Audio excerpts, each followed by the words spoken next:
It has been so long since myself and Skye have sat down to actually do a sort of tete-a-tete podcast that that the New England Patriots have just gone and stormed and won 5 games in a row in our absence, and now we are back, hoping not to bring the tone down, but certainly to keep things going. Well, welcome to Pat's Pals. My name is Shane. And my name is Skye. There you go. Good to see you, mate. It's funny, Hello, mate. Since we've done an actual podcast, the last time we did, we sat down and did a chat was just before the Patriots played against the Steelers in week 3. And we were reminiscing on your time in Miami because you saw the first win of the Mike Vrabel era in person, Yes. in South Florida. And we were talking about that. Since then, Ange Postecoglou has been hired and sacked as the Nottingham Forest manager. The Patriots have played 6 games. I've been to England. You've been to Ireland. I've been to America. We've done posts. We've kept the content going, but we haven't been able to sit down and do a full debrief. And this is our time to sit down and what was probably the most fun series of games if you're a Patriots fan in a long time. 5 in a row, baby. We did a John Cena. Do you know what? If that that United fan with the massive hair, if he was a Patriots fan, he'd be bald by now. Do you know what I mean? I'm just saying. The celebration we keep doing as well. You seen it? One of the Pats players' mums or wives did it. Someone has scored that. Yeah, I don't think Diggs did it yesterday, but no. Another team did it as well. But I don't know. I'm not down with the. Is it like the 6-7 stuff, which I have no idea what it's talking about. Even. And no, but what they tried. Weird side alley. We're going to many side alleys in the show, but they tried doing a whole reference to it with Jim Nantz and Tony Romo yesterday in the Broncos Cowboys game. I'm like, what are you talking about, guys? Just stay in your lane and steer clear. Oh, it was ridiculous. It was because I don't know, Jim, 6 or 7. It wasn't quite that. It wasn't quite that, but it wasn't a million miles away. I don't know, Jim. I think they were referring back to some. I don't know, to some game where Turner threw for 5 touchdown passes against the Broncos back at the Oh, like a 51-48. That was a great game. Yeah, it was unbelievable. But yeah, I don't know. Anyway, how are you? How is it these past 2 weeks? Like I said, so you came over to Dublin. We had a chance to talk there. We beat the Panthers. Okay. We beat the Panthers. We nailed the Panthers. Has this phrase translated to any English sports? Because in Ireland, if a rugby team manages to shut out another team, it's called you nailed them. It's like the Leinster rugby team nailed somebody else. Is that phrase nailed with an accent? Nailed? No, it's in like nil, like 0, like nil, like 3-0. You've nailed someone, not nailed. No, I think the words that the English people would use to describe a blowout are not appropriate. We're back. We've done still back. We've done them. We've done them. Out East London does that. We've done them. We fucking done them. like a couple of kippers. So and then I have to throw in. Sorry, I'm still on this roll of every game correct. That's correct. That's right, because this obviously isn't linked back to the podcast that we did before preseason. Yeah. Is it before each game? You put your prediction up in Pat's Pals. You said that we lose to the Steelers. That you were correct. You said we beat the Panthers. You're correct. Sorry, we didn't nail the Panthers, by the way. I don't know why I thought we nailed the Panthers, but we didn't. You said we beat the Bills, which is something which I have to give you full credit for. I did not see that one coming at all. I didn't see it come before the season. I didn't see it coming that morning. I just and it was funny because in the Irish NFL show, I did the podcast and I was like, we could beat them. I set it up in a way that maybe we might do it, but I didn't quite predict we do it. And we ended up doing it. You predicted we beat the Saints, we did. You predicted we beat the Titans, we did. Predicted we beat the Browns, and we did. What do you know? It's just from 21 years of watching the Patriots, I guess. No, you sure you're not being sort of caught up in some sort of NBA, FBI sort of gambling scandal, no? Is that what you were doing in Miami that whole time? Mystic Pank, isn't it? It hasn't got quite the ring to it as Mystic Maye. No, I don't know. I think we said going into the season that obviously there was cautious optimism because of how the schedule is. And I think, we spoke about this obviously off air when we were WhatsApping. We're at a point now where it's looking kind. I mean, the next 2 obviously will come on to that, but the next 2 games are, I think, a bit up in the air. But then after that, we've got a nice setup before the bye. Bengals are banged up. Lamar's been hurt for the Ravens. It's looking good for the Patriots. But the good thing is that this week, the whole narrative was, Drake Maye hasn't done it against a good defense, and the Browns are such a good defense, and we did start slow and still got it done. And he's MVP. And what did I say to you in London? Best quarterback in the league. And I actually feel that. I believe that. I do remember that because I was over there in Tottenham for when the Jets played against the Broncos, and we were chatting beforehand and we were chatting after, and you're like, come on, Drake Maye best quarterback in the league. I was like, all right, you calm the Jets a bit, we just beaten the Bills and the Saints, and I was like, all right, come on. But the more you're watching it, the more you're like, people are putting Josh Allen higher in the sort of MVP ranks at the moment, but I don't know if that's how much of that is based purely on the performances of the year of our Lord 2025. Yeah, I just think like what I think I sent you the thing that they were comparing his stats to two Rodgers MVP campaigns. So Peyton Manning won, Brady and Mahomes, and it was like they've all won it in those seasons. He's obviously like broken again since we last spoke numerous records that Brady had set in that historic 07 season. Like he's just continuing to have over 100 passer rating. He completes more deep balls than he has incompletions. He's just in the groove. And I think people are not, I know people talk about the matchups, but going into the season, everyone spoke about the question marks around the Patriots receiving core. Even we did. Yeah, we did. He's making it work. Diggs is looking good. Douglas, Butte, Mac Holmes. In fairness, what I saw as a weakness when I was talking about that is actually turned to be a bit of a strength, and I think it was to credit Josh McDaniels in this, because I said the weakness is that Drake Maye didn't have his guy. Like I think every quarterback has their guy, their one trusted person that when they're in the jam, they go and find him. Like we saw that, for example, that once Drake London is taken out of the Falcons offense, the Falcons didn't have a guy to pass to, even if there was Kirk Cousins being under center.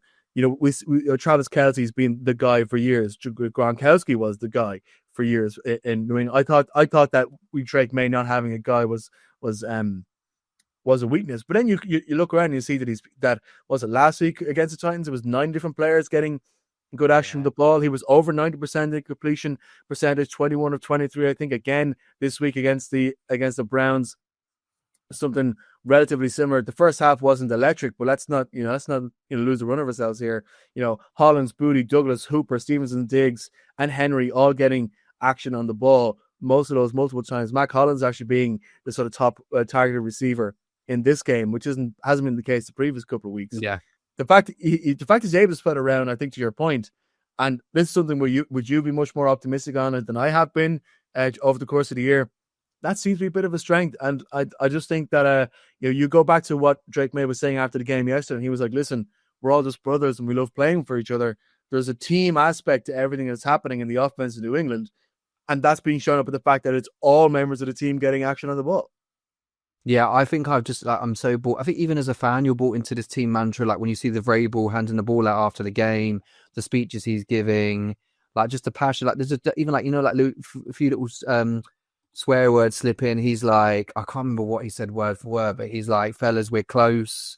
We just got to keep going. Like no shit's gonna change. Like we just got to keep locking in. Like this is gonna happen." And like you can tell that they're just all bought into. I think it helps where. In the NFL, it is quite a common thing. In football, it's maybe is not, you get the odd coach, but someone who has played to that elite level as a player, won Super Bowls, and actually delivered as a coach. And he did it at a franchise at Tennessee. That's obviously not one that's got a great reputation. So to come into the Patriots and sort of make his mark already is great because, you can just tell that everyone's loving it. And the only other thing I was going to say about the Drake Maye sort of like, when you mentioned about the receivers, was Matt Stafford threw to 10 different guys in the game in London against the Jags. And everyone was singing his praises, talking about his MVP campaign. So why is it not the same when Drake Maye spreads the ball around? And I do think it's a degree of people not wanting to give him his plaudits because he plays for the Patriots. There is an element of me that I don't think he'd do before him, but I don't know. So you think it's like an anti-Patriots bias as to why people aren't? I think it's more that they're questioning the caliber of defense he's generally to play against. He probably doesn't have any. Again, I know I was making jokes about the gambling world earlier, but he doesn't have any money put up for the preseason because nobody's backing him in the preseason to be fair, in a way that there would have been with Mahomes, Barkley, Allen, Lamar Jackson, Joe Burrow. So this is the kind of thing which is progressing over the course of the year. Baker Mayfield was in the MVP conversation more in the last couple of weeks based on what he was able to do on the field. I don't think there's any sort of anti-Tampa Bay thing. I don't know. That's That's like a true Bostonian. Everyone's you're the proper Boston. I say that even though you're not a Boston sports fan. I love all sports, which drives me nuts. So you do see people saying like, "Oh my God, the Pats have hit home again." Another people. What Drake Maye's record going into this year was 3-9 as a starter. So like for him to now lead a 6-2 team full of which people were. I'm not gonna say people were writing us off. People knew that the schedule was kind to us, but you still have to deliver. These are still professional football teams he's playing against. I mean, the Saints, whilst they're not great, I mean they've been playing well. They've not been like getting blown out. Yeah, and he still took 5 sacks from Myles Garrett yesterday, plus a few more pressures and quarterback hits. Obviously, that Cleveland defense probably the toughest he's played against. So before we continue to talk about Drake Maye, I have a clip of him talking to NFL on Fox after the game yesterday. This is what I was talking about in terms of that his expression of team mentality that he's been experiencing. Drake Maye, 3 touchdown passes in that third quarter as the Patriots pulled away and continue the win streak. Drake, maybe just talk about how this team has come together, your role in it, and why it's working so well. Yeah, I think we love each other. We love playing for each other. We're playing together. We still got to put together a complete game. But how about that defense today? They showed out. They showed up, and we got a little bit in the third quarter, but they really put it on, and just thank good Lord for another win. And got to go back at it next week. Well, you guys all put it on, Drake, and you were incredible today. But tell me a little bit about Mike Vrabel and the connection, the relationship he has built with you guys in setting up this amazing culture early in the season. Yeah, he brings that tenacity. Since day one, since that first team meeting as the head coach, he's brought it, and he continues to bring it every week. We love playing for him. He cares about us. He's hard on us, but we enjoy it. And again, 75 completion percentage, your numbers today. Keep that rolling. Thanks for your time. Good luck the rest of the season. Thank you, guys. Go Pats. Did he say good look at the rest of the season? Did I hear that right? Say season, but honestly, I don't think I've smiled so much in like 3 years. Just watching him. Even like, and we were both there for Frankfurt, and we were both there for Wembley last year. Just the sense of who he is as a person. Not even we talk about. You could talk about tape. You could talk about athleticism. You could talk about ability to to be cognitive defense. Just the sense of who Drake Maye is as a person is. It's very endearing. Like even like a lot of new observers who wouldn't necessarily have a great love for New England, I think are finding themselves endeared to Drake Maye, and he's just a fun quarterback to watch. We've seen how long how they've played in the last couple of weeks. Yeah, have you seen there's a clip of Gronk FaceTiming Brady? Yeah. Oh my, that was too good. And Tom's like, if I could do half the stuff he could do, obviously talk about like rolling it out and like being a dual threat, but you kind of like, I don't know, and I think Drake May's like, thanks, sir. Oh, I don't know. But that's like, I'm sure like even people who hate Bro for all the wins, like if you watch a video like that, Drake May's just a down to earth guy, a team guy. I know it's cliche. The thing is, some of the things that he might have said in that video might have sounded like cliche sports takes, but they just came across genuine, like the defense stepping up. Yeah, you're right. There is a sense. Yeah, your mic's gone. There is a sense that too much Drake Maye love. There you go. Do you know what it is? It's you start talking about these conspiracy theories, and all of a sudden the anti-Boston media start coming in and making sure microphones be cut. We're back, so baby. Don't cut my mic. Well, I was going to say about Happy Sports Equinox, by the way, for all to celebrate. Today's the only day, and I go into the 30th time in history where there is an NBA, NHL, MLB, and NFL all on the same day. Wow. A very, very rare thing in American sports. Of course, I would celebrate with you saying, let's go watch the Celtics, hopefully get our first one of the season. But you're a Toronto Raptors fan. Let's move on to that. I've been thinking, no, I'm not going to go there. No, go on. You're starting now. Because, a couple of my friends who play fantasy, when they get asked like, do you like NFL team? Like, I'm all like the sport. I sort of accepted that, like with basketball, I just like I mean, obviously I would still like the You're there for the vibes. Like Wembanyama's on fire, but I could never follow the Spurs back in the day because the same era as the Pats and Man United. But, yeah, I'm not saying it. But, unfortunately in baseball, the Brewers did lose to the Dodgers. That's a shame. But the Sharks did beat the Minnesota Wild last night in overtime. It's frustrating me how different you and Dennis, you and Andrew are the same thing. It's like whereas I support all of my teams play in the same state.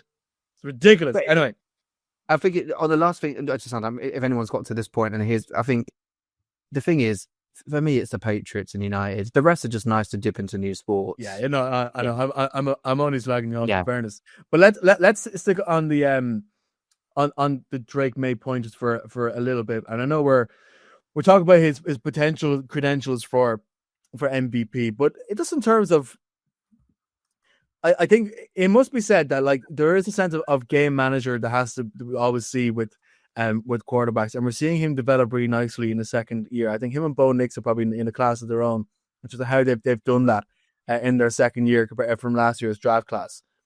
Bo Nix, however, is a game manager on a team that's forced themselves to go through a lot of comebacks against really strong NFC East teams. The Giants, whether or not they were strong, they played strong in that particular matchup.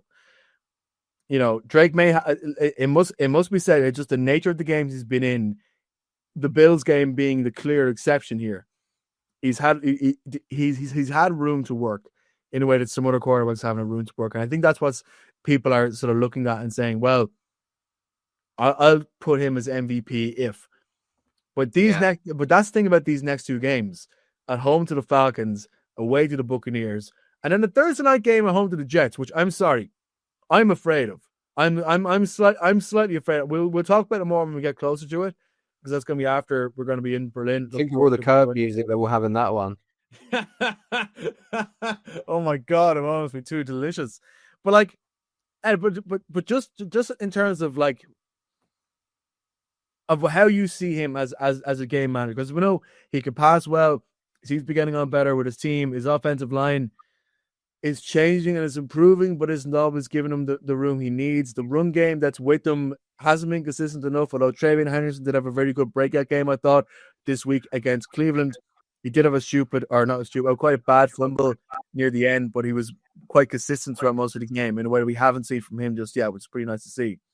But even when you look at things like the fact that, like I said last year, or in the lead up to this year, one of my biggest things with Drake Maye is that when he decides to run with the ball and scramble with it, slides at the right time, and it puts us in danger of getting head injuries. And I've seen a much bigger improvement in that mirror. I think he's managing areas like that better. But what have you seen in terms of his ability to be the game manager side of playing the quarterback position? Yeah, I think obviously the main standout thing, and everyone keeps talking about, is just the completion percentage, and it's very close to Jared Goff. And Jared Goff is sort of a guy where people say a game manager, but that's not in a disrespectful way. That's in like the perfect way of man, because you look at the weapons he has in his offense and the way that it clicks. And I think Drake Maye's getting to a more dynamic version of that. And I think one thing you've noticed as well is he seems to be going through the reads as he's moving. Do you know what I mean? Like last year was a lot very first read's gone, sacks there. Like he's already scrambling, he's already moving and going through. So he's sort of like doing, but like any good quarterback does, your Lamar Jacksons, your Joshens, as defensive line cuff. The pocket falls. Mike, your mic's breaking up again, buddy. I don't know. Are you using a plug-in mic or what's? It's like you're hitting off. Yeah. Yeah. Are you hitting off it? Is there something? Is it something you're hitting off? I don't know. How about now? Yeah, it's better now. Sorry, it's just it's like you were getting so excited talking about with the hands and and the lines and the thing and the. Are you frozen again? My word. No, can't hear you, buddy. Cannot hear you. If you love Drake Maye, stand up. I can hear you hitting buttons. What about now? There you go. I can hear you. Can you hear me? Unplug the mic. There you go. Unplug the mic. Skye unplugged. This is MTV. Right. Yeah. Now let's get Skye unplugged. Right. Let's start again on Drake Maye. Here we go. Ready? Go on. You were midway through cooking, right? But this is like now you're in the unplugged version. Do we get like a fresh opinion, an opinion you wouldn't say on air? Well, I guess the fresh opinion, like he's doing everything that all the good quarterbacks do, but in one. He's using, like you said, all the different sort of weapons in the offense, like a Jared Goff, going through different players, doing what Lamar and Josh Allen do, going through reads as he's on the run and scrambling. The completion percentage, I know that's the one that keeps coming up, but to have over 75% completion percentage after 8 games is insane. Passer ratings up there. I think he's still taken the second most sacks in the league. I know the O-line has improved. After Justin Fields, I'm assuming.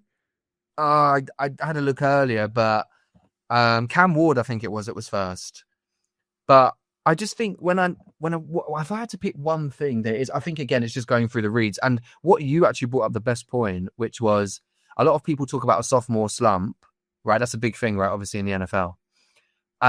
Yeah, we're seeing with Jaden Daniels. I know I'm saying that ahead of Monday Night Football tonight. Yeah. We're seeing with CJ Stroud extended this year. I know he won last week. The league. Yeah, and I like Bo Nix a lot. And I'm not even a really big lover of the Broncos. I really do like Bo Nix. He throws again a great deep ball, but in that offense, Sean Payton limits that because it's a Drew Brees style in terms of like placement for. But Drake Maye is airing it out so he's managing in a perfect way. And like yesterday, we're down to the Browns. You take a couple of field goals, right? Now you've got to score before halftime. It opens up. Now you take your deep shots. That is the perfect complement of a game manager. I think Cam Newton says it sometimes on his podcast. It's actually not a disrespectful thing. It's a skill to be able to manage a game and go through the game plan. And here I am getting passionate again. No, he's the best in the league. No, but you make a great point about this, by the way, right? I hate when people use the phrase game manager as a slight on a quarterback, right? It's a key part of your game. We see so many of these players, again, in the sort of sophomore slump, Caleb Williams being one of them, who have the talent but can't actually work a football game as they are in front of them. Let's be fair about this, right? What made us love Tom Brady and what made him win 7 Super Bowls, right? Obviously, he is supreme talent, a great talent, right? But in terms of pure talent, I would argue, in terms of sheer pure talent, Peyton Manning and Drew Brees were better than him in his era, right? But Tom Brady could manage the game and he could win the game and he could pick out the right players at the right time. He didn't make stupid mistakes most of the time. Right. No, it was the team. It was situational football, and that's how you win. That's the reason why the Colts won 1 Super Bowl with Peyton Manning, and we won 6 with Tom Brady. Do you know what I mean? So you're right. But that's a very strong point. We're talking about the progression I think Drake Maye has made in that. Now, that's ahead of 2 remarkably difficult games, I think. Mm-hmm. But you have to judge him based on what we've seen, and it's not his fault. 8 games is a lot of tape, though. Do you know what I mean? It's not this narrative now that it's only been 3 or 4 weeks. I don't care. Like, we've played 8 professional teams in the league, and he has been the best quarterback. He's one of only 4 with over 2,000 passing yards. All the stats are there. And if it weren't the Patriots, then everyone would be saying that he's MVP. So I tell you what, just give him the bloody award now, because we're going all the way. If we weren't the Patriots, they'd be giving it. They should be giving it to us. This season's healthy building. It was it might be Josh Allen. It's not Josh Allen. We just done them in their own stadium. The only person who it might be other than, it might. And I actually quite like the Cowboys. It might be Dak. It's not Dak. Andy Davis said this, right, and we argued with him a couple of weeks ago when we were chatting in London about Dak. No, it's not Dak. And then we're like, Dak plays, it's a couple of unbelievable games, but then throws 2 dumb interceptions against Denver yesterday. By the way, no, go on. Do you know Drake Maye's the only quarterback other than Sam Darnold averaging over 9 yards per attempt? Well, Lamar Jackson as well, but obviously he's out. Yeah, with a smaller sample. But as in, like, everyone else, again, like so we're saying, game managed in a perfect way. The deep balls that he's making, like nobody's doing deep passes better than Drake Maye right now. And I'm trying to say that pass we've ever seen. Maybe. See, I'm trying to say that in a journalistic step back neutral type way. I'm trying to be objective about it, but I do think that the way Drake Maye has been passing deep has been, has been some of the best. Aaron Rodgers level, and I'm not even a big Aaron. It is. I'm a big Aaron Rodgers fan of his play. Yeah. Don't get me started on how bad the Steelers defense was last night. But anyway, highest paid defense in the league, can't tackle. Anyway, sorry. Brief side note, but let's change it now to these next 2 games because I think this is a difficult stretch against 2 NFC South teams that are difficult to predict. The Falcons, I think, are more difficult to predict than the Buccaneers. Mm-hmm. But the Falcons, we know, traditionally have a stronger defense. I mean, I'm saying that knowing full well that the Falcons have played 2 games this year where for some reason they just did not show up at all. Against Carolina and then yesterday against Miami. And one of the things, we're recording this at 6 p.m. on Monday. That when I'm turning this off, I'm rewatching as much tape as I can on that game, trying to understand what the hell happened with Atlanta. In general, that every time I looked up, it seems like Miami, when they had the ball, got plenty of room to get yak. The yards after catch, which is such a big part of how Miami play football. And any defense that's set up against Miami knows that you set up in a certain way that you limit yards after catch if they have the ability to make the pass. And this is a Falcons defense who traditionally have been so good on the front 4 because that's where they put so much of their investment that they actually don't need the blitz, that they can have the cornerbacks and the secondary and linebackers kind of coming out and doing a bit of zone coverage or man coverage. Drake Maye faced a lot of man coverage yesterday and did pretty well. So this is it's an unusual setup, and we're not quite sure what to expect from them. As we're sitting here, I don't know what the injury situation is going to be for Drake London or for Michael Penix. So it's difficult for us to do a sort of a preview on what the offense is doing against our defense. But in terms of the Falcons defense, it is fair to say that if we're expecting one of their better performances, which is what the Falcons have generally been able to deliver, this is probably the toughest game that the Patriots have played, the Patriots offense have faced so far this year. Is that an overstatement? No, I agree. And I think when we did our preview, obviously, we're getting to the point in the season now where probably, I'm not going to say I've lucked out because obviously I wouldn't call it lucky, but getting all the games right so far, now we're getting to the bit later where injuries are starting to factor in. And if the Falcons are healthy, I do think that as much as our defense has stepped up in recent weeks, that if you go against a team where there's more than one elite skill player, I'm a bit worried. So if Drake London was healthy with Bijan, even Kyle Pitts hasn't been bad. It is a tough. Like you said, the defense is not bad either. Obviously they've drafted some good guys as well in the pass rush.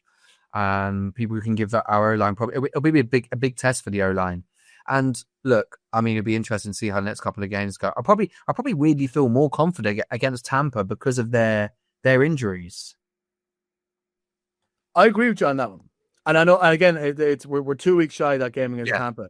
And Baker Mayfield, I think, has potential to do sort of Baker Mayfield things. We saw yesterday for Tampa that their offense managed to get room. Again, it was against the New Orleans Saints team, and I think they, sometimes the Saints, you don't know what to expect. They can sometimes produce. They played them hard first half. It's a typical divisional game, and then the sort of the skill factor wore off, and then they broke them down. Yeah, what was interesting about Tampa yesterday is the fact that Sean Tucker ended up getting a lot of the rushing yards instead of Rashad White, and in terms of receiving, Ibuka didn't get. He's still sort of building his way back into snaps, but by the time he faces the Patriots, he might be a lot fitter. Obviously, not having Evans is a big blow for them, but they're very much in the NFC one race hunt, so that's going to be a difficult game. But I agree with you. I think if I'm picking, if somebody told me that we're going to go 1-1 between these two games, I'd say, which one do you think we're going to lose? I'm picking the Falcons, the one that we're more likely to drop. And I don't know whether that's just a nature of the 5 in a row steam and how difficult that is to maintain. In fairness to Indianapolis, they've been able to maintain their steam. So it's not completely impossible for teams who are, who thought they were on a rebuild and end up, playing a lot better throughout the course of the season. But yeah, I agree with you. I think this Atlanta game is going to be very tough. Yeah, I just hope. I mean, obviously, you don't want your own team to lose, but you kind of if you did go 1-1 in this stretch, then it just gives you a chance to sort of refocus prior to the bye, because we know coming out of that bye, we've got a few tough games, the Bills again, the Ravens. But yeah, you would like to hope that. Look, it's the same case of when we were doing the predict. The games we've lost to the Raiders and Steelers are games that we could have won, and they've been by one score. Obviously, you don't want to lose, but you don't mind losing as long as it's competitive. Yeah, well, I like Raiders is week 1, nothing was awake yet, and Steelers is just frustrating because we did all the hard work and the ball slipped 5 times. Which, Yeah. how often is that going to happen to you, really? And we scored under 20 in both games, whereas obviously every other game since we've scored over 20 and over 30 in a lot. So I guess that's a big thing as well. And I think that speaks again to, I know Drake Maye being sort of like showing that leadership already, talking about how the defense has stepped up. I think I know we spoke also about like the unexpectedness in terms of the receivers breaking out, but I think Drake Maye almost to a level is doing a thing where he's bringing the team up because of his play. And if there are games where we don't score over 20, I would say that's where my worry comes in about some of the gaps in the defense. If they're on the field more, that's where we can be beaten. And that's where, like you said, the Falcons defense, if they don't do what they did and drop a stinker like yesterday, there are players where they probably have the capability to maybe keep it to like a 2017 type game or 24-17.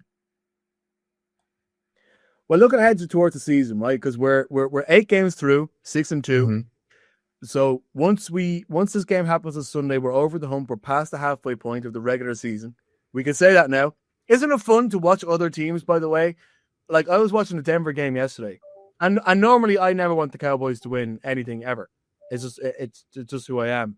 But I'm there being like, actually, it kind of suits if Denver loses game because of seeding. Oh my God, we're back in the race again. We're in the seeding conversation again. Oh my God, it is pretty mental. To think, because and I guess it's even weirder in a way because like in other years it's like, oh, we're going for the bye, we're going for the 1 seed, but now like it's so open this year. You're like every week it's going to change on who you're going to potentially have as an opponent. And I'm telling people, AFC football is better because it just you always get that bit of a mix, and you just never know what to fully expect. I think I'm right in saying every AFC team that's played an NFC team this week won, except for the Steelers. Now the Chiefs Commanders still has to play as well, so interesting. But I hope we don't play them in the playoffs. The Chiefs. Well, I do. If you could guarantee a win against any team, then obviously you'd pick them. I don't know. There's something I'm saying this knowing I've just been to Arrowhead. Last week I was in Arrowhead, and I love the idea of going in there and trying to sort of take down. What the hell has happened to you? I appeared for dramatic effects then. Yeah. It was like the idea of going into Arrowhead, and here he is, ready to... It went yellow. It was like your screen was trying to do the scene in The Wizard of Oz before they actually go to Oz, where it was like in sepia. That's what it was like. It was like, we're not in Kansas anymore. That's what it was. Well, good thing is we don't lack courage. not our Patriots. Or heart. Or brains. Right. So here's the rest of the schedule. We're 6-2. 9 games left. At home to Atlanta. At Tampa Bay. Jets on Thursday Night Football in Foxborough. At Cincinnati. Patriots on Monday Night Football in Foxborough. Bills in Foxborough. In a game that's probably going to be flexed, but at the moment is set for 6 o'clock Irish time, 1 o'clock Eastern. At the Ravens. At the Jets. At home to the Dolphins in the final game of the week. We're at 6-2. What's the final record? Usually we talk about. I'm not prepared. See, I'm throwing this. I'm throwing this at you because I'm throwing this at myself as well, right? Right. With the next 2 games, we'll split 1-1, so that'll put us 7-3. I'm still adamant that we will go 2-0 against the Jets, so that's not. We'll beat the Giants. We'll beat the Bengals because Joe Burrow will still be out. I think the Bills split the series. I said that. I think they will get revenge. The only result I would probably. I said we beat the Ravens. Well, the Ravens might have a lot to play for there. I mean, you making the point to me yesterday. We were texting, we were texting each other talking about the AFC North. And I was like, the AFC North is gone to the pits because obviously we're talking about the fact that the Bengals messed up and now the Steelers have lost. And you were like, well, actually, the Ravens kind of really challenging for this. And by the time we get to that game, the Ravens might really, really need it because 9-8 is good enough to win that division this year. 8-9 might be good enough to win that division this year. I think from what I've just said, I've put us up to 12-5. So yeah, so what I'm saying is, so you had 1 loss over the next 2 games, loss to the Bills, and loss to the Ravens. So that's 3 more losses on top of what we have. So that's 12-5. Yeah, and then 6. Yeah, and I said 11-6 before the season. Yeah, I'm gonna go. Lose to the Falcons, beat the Bucs, lose to the Jets, beat the Bengals, beat the Giants, beat the Bills, lose to the Ravens, beat the Jets, beat the Dolphins. I think I'm at the same. Am I? I think you might have one more loss. Well, no, because you had them losing to the Ravens. I had them losing to the Bills, or beating the Bills. Anyway, Yeah. it's great to have these conversations. But you're finally in on the thing that we're hitting double digits and we're making the playoffs. Because before the season, were you 9-8? In fairness, look, like we're in a situation where we have to play against the Jets twice, regardless of what way you would see about that. I know what you mean. We could drop one of those. It's a divisional game. The third, I'm not worried about the one we have to play around Christmas time. It's a Thursday night game. I even know it's at home. It's just Thursday night games are bringing up weird results that don't make any sense and weird performances. And look, like what the last time the Jets played the Patriots on Thursday Night Football was last year, and we got pretty much, and we got what we expected, in that the Jets were comprehensive, and we couldn't defend. So maybe we'll just get what we expected again. And I'm also kind of worried that the Jets, after that last week's win, might just get a bit of steam under their belly. I don't know, against some of his rivals. Sorry, when we talk about the schedule here, do you know what one stands out to me? I know we're agreeing about this one splitting, but we did say off air, I did say to you, imagine if we won both of these. That could happen. If we went on a run going into but I think the most important thing of this schedule, though, is that you said the Ravens will have a lot to play for, and the Bills are going to be in the playoffs, regardless of who wins our division. You've got to at least win one of those two games. Because then if Ravens and the Bills. Yeah, because if you don't win one of those two, then you maybe start to think, we've only beat. Then the narrative, I think, comes in about it's a little bit Minnesota Vikings last year, isn't it? Yeah, that's when I think people start to go, oh well, you had the Jets and Dolphins in your division.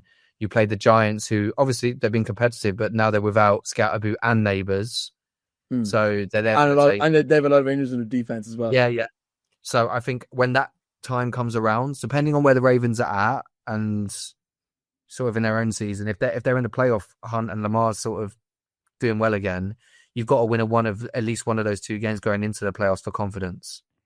Yeah, and I think about, like, obviously my thing with the Bills is the Bills games. The Bills are always going to mark that for revenge of getting beaten on Sunday night, and then don't know why I sang that. That just came out of me. I don't know why. And Haley Steinfeld, sorry, I like her, but the fact she was like, oh, do you seen this video? No. Like, who are the? I love these rants. Who are the other three teams in the AFCs other than the Bills? She's just having like the Little Brothers or Little Bet, and I thought you might be like unbelievably great at your craft, but don't call out my Patriots. Does somebody want to tell the Buffalo Bills are the only team in the AFC East to have not won the Super Bowl? Even the Jets have won one. Fair enough, the Bills have made 4, but the Jets have won one. Just saying. If Haley Stifle does watch this, by the way, love the music, love singers. Just letting you know. Haley Stifle watches. Yes, but also say our name. We've got a name. 6-time Super Bowl champs, New England. And wait, sorry, the rant's continuing. Your husband supported the Patriots at one point. He's been seen in a bloody Tom Brady jersey at Gillette. Who hasn't been in a Tom Brady jersey in Gillette, to be fair?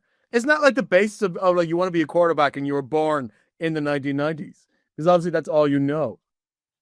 Do you know what I mean? Yeah, that's true. But I mean, like, I like Josh Allen as well. I do like Josh Allen. And I think the fact that we Drake Maye and Josh Allen in the same division is fun, as opposed to Tua, the whinger. It was intriguing about Josh Allen saying recently about the time they spent together in the offseason, him and Drake Maye. Yeah. At one of their quarterback camps or something like that. Well, they're very similar. I imagine Drake Maye obviously lean into a lot to try and get sort of, a sense. Yeah, Brady and Peyton used to have those conversations. They tell stories about, like, where they used to be open with each other and then it got a bit too competitive when they stopped talking about things.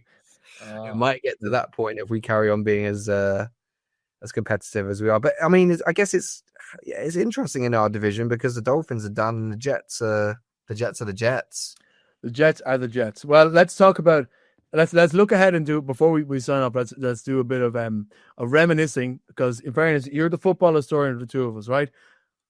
The greatest sporting night of my life, Super Bowl 51. Here's a couple of highlights, and podcast listeners, you're only gonna you're gonna sit to listen to commentary for about a minute and a half.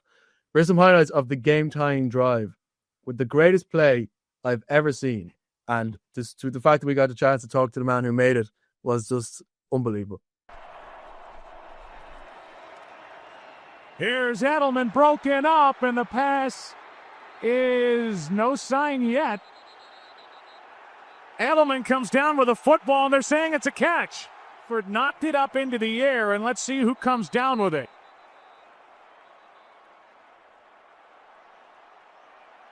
Oh, that's a catch. And now this from Edelman. Incredible. Here's Amendola. Down near the 20. On first down, Brady underneath. Finds Wright. White down inside the 10. From the 8, Grady finds his man. United. Handoff. Touchdown, James White. And now the biggest 2-point attempt in the history of the Patriots franchise. Even if it is tied for Atlanta. Pass. Amendola. Frag is down. Amendola's in.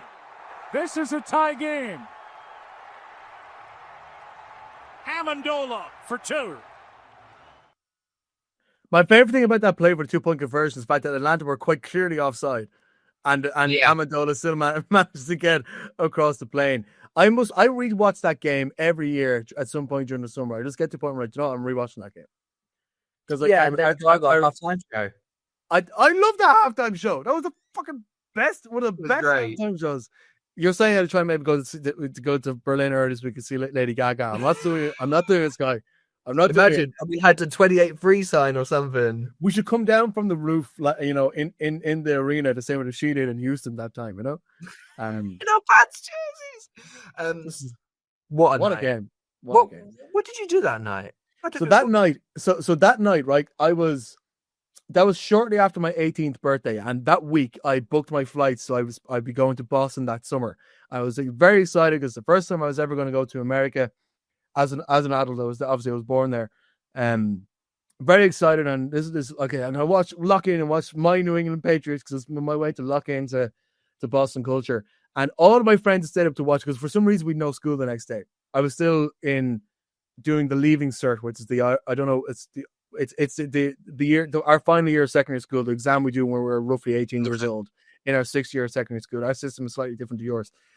But for some reason, with school off the next day, it's grand. I could stay up watch the whole night. I had 6 bottles of Beck's Blue non-alcoholic beer. Don't ask me why I was drinking non-alcoholic because I was 18 years old at the time. I could have legally drank alcohol, but I drank non-alcoholic for some reason. And all of my friends stayed up to watch it went to bed at halftime. Every last one of them. And I stayed up. And I swear to God, the voice notes I left and everything was just being like, lads, you missed the greatest comeback in Super Bowl history. Because everyone had gone to bed and they were like, I can't believe I missed that. I'm like, ah! And I remember just being in the sitting room where it's like jumping around, the euphoria was something I've yet to experience since, even with other victories were super for the Patriots and for Liverpool. So I don't know. That's my memory. What's yours? Probably as Pat's pals, we could say what we want. Just trying to figure out how much I want to. What you're saying is you don't have any memories. You were locked. No. So I was out in the day. A friend of mine was over from New York. I'd actually only met her probably 6 months prior, and she was over. And I remember, I think United were playing Leicester or someone. We're in the pub, and I was thinking, I don't like drinking when there's a big sporting event. Let me behave myself. Yeah. Didn't, right? Didn't. Then 2 of my friends didn't turn up. So then I was indoors with her and my girlfriend at the time. And then they decided to watch the game with me, and my 2 mates didn't come. And they only stayed up because my 2 mates didn't come over. Now, when it got to halftime, I got a phone call from a friend of mine. And he was like, are you going to go to bed? I was like, are you fucking stupid? Of course I'm not going to go to bed. I was like, you never know what's going to happen. And obviously, 2 people who don't watch sport, 2 girls said to me, what are the chances of them coming back?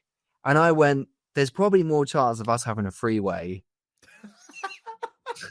than the Patriots coming back.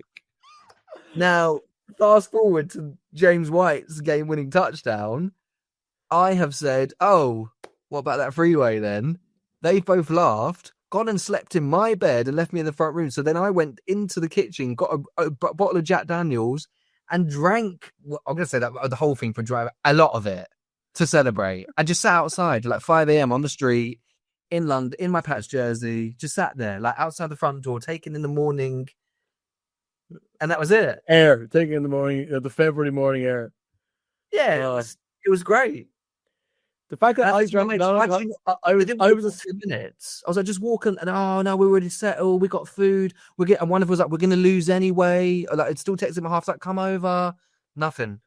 So similar to what you're saying, people just throwing in the towel. Even there's a lot, and there's a lot of people went to Mark bed. Wahlberg threw at the towel as well. Marky Mark, if you're listening, He left the stadium. Yeah, he if you're left the listening. stadium. Good Vibrations was a tune. You did some other dodgy stuff, and you left the Super Bowl. So I've got words to have with you. The summer camp I went to actually in Boston. He went there as the Wahlbergs all went there when they were younger.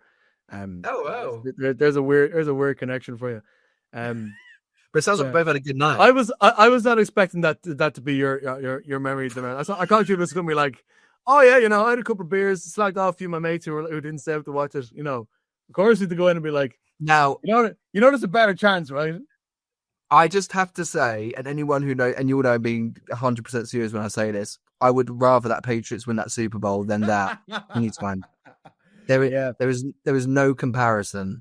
No, there isn't. There just isn't. Like, An NFL game lasts 3 hours. A freeway lasts 3 minutes. On that note, thank you very much for listening to the last ever episode of Pat's Pals. We've just been cancelled. We're gone. That's it. Out. Done. Good luck. No, we're not cancelled. You can't get cancelled. You're only cancelled. I'm just saying it was typical of a very disastrous way for us to finish. Oh. No, we can't. We can't finish on that. We've got to talk about. Well, the last point I was gonna make is in terms of this weekend, the broadcast team has been announced as Andrew Catalone, Charles Davis, and Jason McCourty will be on the call. So I always like sort of looking at what way the broadcast team. He's got a lot better on comms, and obviously got to meet him at the Orleans. He was really nice. Yeah. In fairness, and no, he's got a lot better. I heard him because he did the Titans Patriots games 2 weeks ago.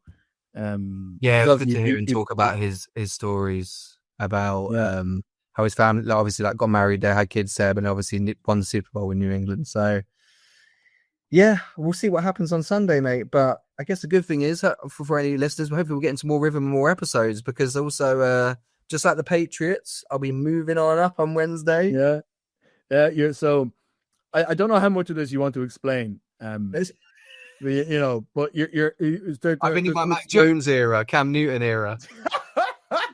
Your Cam Newton era means that you dress unbelievably immaculately on TV. Thank you. Every time you're on TV. Oh, give it that. I was in Philadelphia Airport when went to Kansas City last week. We had to do a layover in Philadelphia Airport. What's great about Philadelphia Airport, you can tell that it is joint with Boston as the most Irish city in America. There's a bar in every gate. Love every single gate got its own separate bar. It's a grand, right? I sat down. I saw there was a tap for Sam Adams. Sam Adams, please. Don't have that. Fuck's sake. Miller Lite, please. Don't have that. What do you have? I think we have Bud Light. Oh, grand. I'll take the Bud Light. How much is that? $11. $11. But I was sitting there talking, and I ended up talking to a random guy about because Cam Newton was on. What's the show? Oh, yeah. First take? No. Yeah. Is it First Take? But that was on at the time on the screens anyway, because it was that or Pat McAfee, and obviously I'm watching Cam Newton and not Pat McAfee. And we're just chatting about him, and just like the admiration for the sauce he brings every time he dresses up to be on screen is just it's immaculate. He's unbelievable. Yeah, well, dressing well in my Cam, yeah, it's just exciting. We'll hopefully have obviously we always say about Pat's Pals taking over the world. I'll have the new setup soon. Yeah, well, listen, we've been trying to take over the world because the reason we haven't been able to do a long form podcast last was because there was the Dublin game, the London games. I was away, you were away. It's good that we can play this for next year, though. We can. Yeah, it's we're building blocks, and then eventually, who knows what's. We'll watch a playoff game together in Jan. I'll fly over. I was going to say, do you want to come over to me, or will I go over to you for the wildcard week? Or for divisional wildcard week, divisional round. Asia Championship game. How far do we want to go with this? How far shall we dream? How far shall we, shall we broadcast our thoughts in terms of what the playoff season could look like?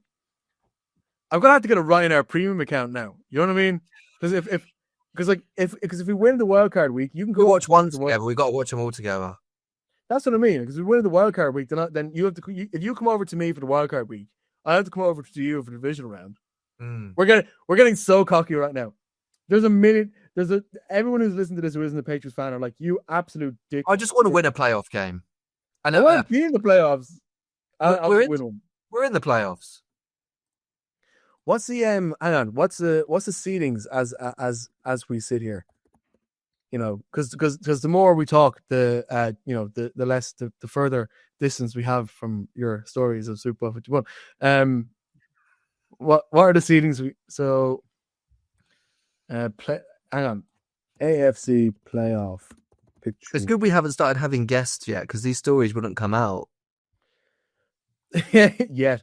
At the moment, the Colts are the 1 seed, the Patriots are the 2 seed, the Broncos are the 3, Steelers are 4, Bills are 5, Chargers 6, and Jags 7.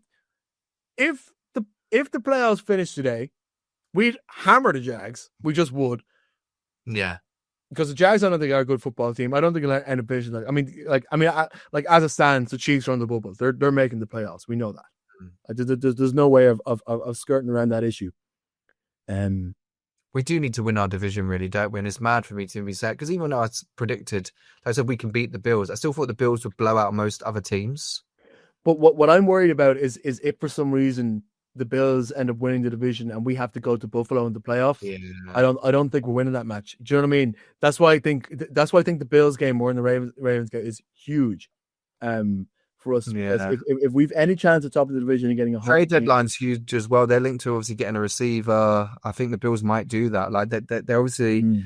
If I was the Bills right now, you're looking at it and you're being like, look, the Colts are sitting at 7-1, and like you said, Chiefs are on the bubble. Ravens and Bengals banged up. Like, like we said, we're just in a luxury. I know, given all the previous Lombardis and the Patriots' history, we're in a privileged position as a franchise. But it's also like we did expect this, but not it to click this well. The Bills have been in the Super Bowl window for a few years now. Like the pressure's on for them. So if they did make a move, I know in the NFL it's a lot to trade for someone and have that impact compared to like buying someone in football in January. But it wouldn't surprise me if they made a big move on offense. Yeah, no, I wouldn't either. I know it's not quite sure what kind of moves we're looking to make. Do you I haven't heard much in terms of what same pass rusher, aren't they? Yeah, like I've heard that, or like, as in that's a clear area that needs improvement. But I don't know. I don't know how much. I don't know how much we can actually expect to happen. Do you know what I mean? I don't think the receiver thing will happen. I think probably you, like we said, going into this, you develop your young guys. Diggs has been the mentor that some people didn't expect, and good for him. He's been a breath of fresh air. And then you spend that cap next offseason on another free agency guy. Can we give a shout out, by the way? Because the last episode we did, we were talking about Stephon Diggs, and we had a bit of fun with the whole Cardi B being like, I'm having a baby with my man, all this kind of thing, right? Can we just say, by the way, everything we've had from Stephon Diggs, and people have used the word diva around him. And it was mentioned by the comms, in fairness, on Sunday. That hasn't been the case. He's been physical. He's been good in the dressing room. Matt Collins as well. I think that they have a bit of history together. I think any sense that he's being a diva in the Patriots, obviously, his time in Houston is different. Any of it is diva in the Patriots, and I don't know whether that's just that. I don't know whether Vrabel has managed to put a cap on that in the same way that, for example, I was telling you last night, I have more respect for Aaron Rodgers a lot this year because he's being much less of a diva now that he's in Mike Tomlin's dressing room than him being at the New York Jets, where you can be a diva and get away with it because you've all the attention and none of the substance. # New York Jets. So like that's, you know what I mean? But like I don't know whether there's something in that, but people who are still counting against Stephon Diggs, I think need to be like, so happy. You give a bit more respect of how well he's playing. Yeah, and I think, look, again, anyone who's not a Pats fan who probably listens and hears us talk, especially me, but if it's here he goes. But it's the same way if you sign for a Liverpool or a Manchester United and you walk in and you see trophies and you see things on the wall. Imagine Stephon Diggs walks into Patriots Place and he sees all the Lombardis. Mike Vrabel could talk about being a part of that. That helps you lock in without being horrible, as opposed to when you're in Houston, which is a newer franchise. I think you make a very good point because the three teams to play for are the Vikings, no Super Bowl, have made a Super Bowl, the Bills, no titles, and the Texans, no titles. And so I think you make a good point there. There is an institutional weight that changes a character like that to become a bit more holistic in how they play. Of course. And Belichick did that for years with different characters. It might not have worked out with all of them, but, like Randy Moss came in with and he turned all right. Maybe guys like Ocho Cinco didn't work with the play, but you take risks and some work out and some don't. And Mike Vrabel, it is a risk because Diggs was coming off of a bad injury, but we know that in his day in Buffalo, Minnesota, he was an elite receiver, and he's stepped up and been that guy to help develop Drake Maye, and probably has played a big part in him being able to get to the level that he's achieved. So yeah, all the jokes that we've made about him, again, Stefan, if you listen, we're here singing. There's actually a chance that, I think Efton Chisholm was liking some of our stuff on the. We're getting into the locker room bit by bit. Right. We have 5 minutes left before we hit the hour mark. Right. I want to do my weekly thing where I trigger you. Right. I'm going to start this as a weekly because, you seem to hate when I say anything bad about the Patriots, even though I'm just spitting a fact, right? I'm going to preface by saying I love the Patriots throwback jerseys. What are you going to say? The best throwback jersey in the National Football League belongs to the Denver Broncos. That was a really nice jersey. I thought you were going to get annoyed at that one. I thought you were going to get so annoyed. I was watching the game of the Cowboys, and I don't like the Broncos color, but then I saw it and I went, "Oh, that's a nice jersey." It's so unbelievable. Buccaneers throwback's quite nice as well. You're right. Sorry, yeah. Very good shout. There's a lot of good throwbacks out there. Still not better than the white one. Actually, no, you have got me. It's still not better than that white one I showed you. Sorry, the Patriots red one is better than the white one. I love the white one. The red one is elite. I love the red one. Yeah. What? Why are you looking at me like that? I didn't even say that one to trigger you. I thought you were like, yeah. Oh my God, they're all amazing. That's what the red one is great. It's because I want the Brady. Well, I've got the Randy Moss one. I shouldn't complain, but I only own one Patriots jersey. So you have an actual wardrobe of them. You have the full catalog. What would be if you could have one? I think I know. It's the flying. It's the 1990s, the mid 90s flying Elvis, Teddy Bruschi, or would you want Bruschi on that? Yeah, and I wouldn't mind. You can buy that. I could have bought it in the NFL shop in Tottenham, but I didn't have the 120. You'd rather Bruschi than Bledsoe. I love Teddy Bruschi.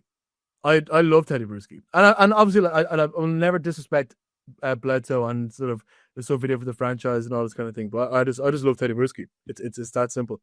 Yeah. I think he's a top guy. I love his analysis. The white jersey of that no one talks about, by the way. Oh, sorry. That one you're right on. That white jersey is so good. That is so. You never see that anywhere. I would like a Ben Coates one of that. Oh, see, you're a man of culture. Great tight ends. I love that. Well, but the annoying thing is, I think we might have wore. No, I could be wrong. When we lost the Super Bowl to the Packers. Yeah, I think we did. Mm. Yeah, we did because they were wearing green. Pretty sure we did. But great jersey. But maybe you're right about that, Bron. I tell you what, that's actually always a good thing. If anyone who's listened and has an opinion on what they think the best throwback jersey is, there's obviously a few out there, isn't there? Yeah, but if anybody says the one that the Steelers wore on Sunday Night Football, you're just wrong. And I'm actually. I told you I thought it was alright until I saw the design at the front, and then I was like, It looks like somebody wore a high vis jacket and they burnt their seatbelt into it. That's what it looks like. It was ridiculous. And on that note, thank you. Yeah, go on. No, I was going to say, I was just checking if we did wear. Yeah, we did wear white. We did wear, yeah. Because the reason I know that because I know that Brett Favre wore green. It's the only reason I like to reverse engineer that one. That'll be the Super Bowl this year, mate. That's the note to end it on. Packers, Patriots. Well, that'd be some crack. Thank you very much for listening to this week's episode of Pat's Pals. We will be back soon. Maybe even next week. Who knows? We might get 2 podcasts done 2 weeks in a row. Miracles can happen this time of the year when the Patriots are winning football games. So now, thank you very much for listening to Pat's Pals.